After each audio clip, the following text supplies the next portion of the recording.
এক দশক ধরে ভারতের এক নায়ক ছিলেন নরেন্দ্র মোদী। কর্তৃত্বপরায়ণ এই নেতাকে কখনো শুনতে হয়নি কারো কথা। শরিক দলগুলোর ইচ্ছা অনিচ্ছার পরোয়া ছাড়াই দেখিয়েছেন ক্ষমতার জোর। বাজির দান পাল্টে দিয়েছে এবারের নির্বাচন। সরকার গঠনে বিজেপির দরকার পড়ছে জোটের সাহায্য।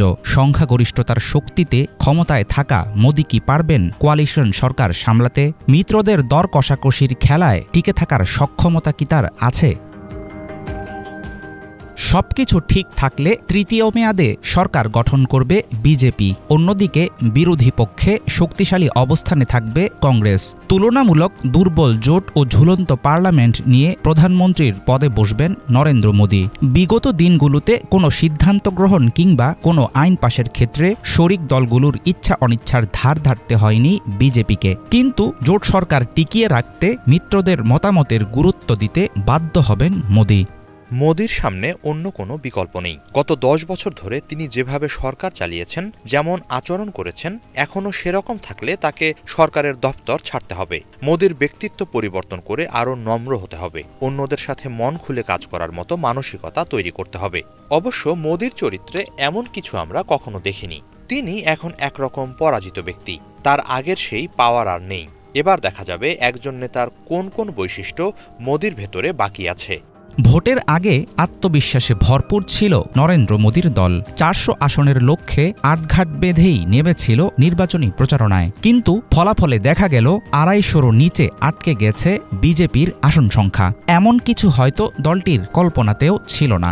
অনেক বিশ্লেষক ও মোদী সমালোচক মনে করেন এটা বিজেপির নৈতিক পরাজয়। কোয়ালিশন সরকার চালানোর পূর্ব অভিজ্ঞতা না থাকায় প্রধানমন্ত্রী হিসাবে আসলে কতটা সফল হবেন নরেন্দ্র মোদী সেটা নিয়ে থাকছে সন্দেহের অবকাশ।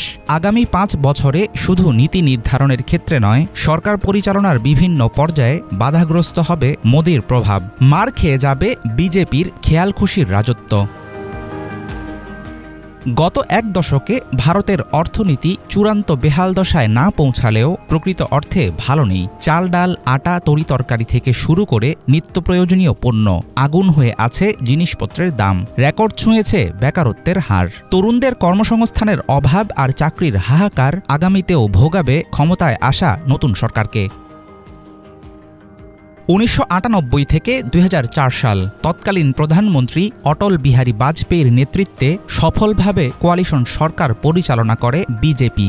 ঝানু রাজনীতিবিদ হিসাবে বাজপেয়ী জানতেন নিজ দলের সীমাবদ্ধতা, কিন্তু মোদীর ইতিহাস বলছে আপোস করার লোক নন তিনি। এমন একরোখা মানসিকতা নিয়ে জোট সরকারের অভ্যন্তরীণ টানাপোড়েন কিভাবে সামাল দেবেন নতুন প্রধানমন্ত্রী, সেটাই হবে দেখার বিষয়।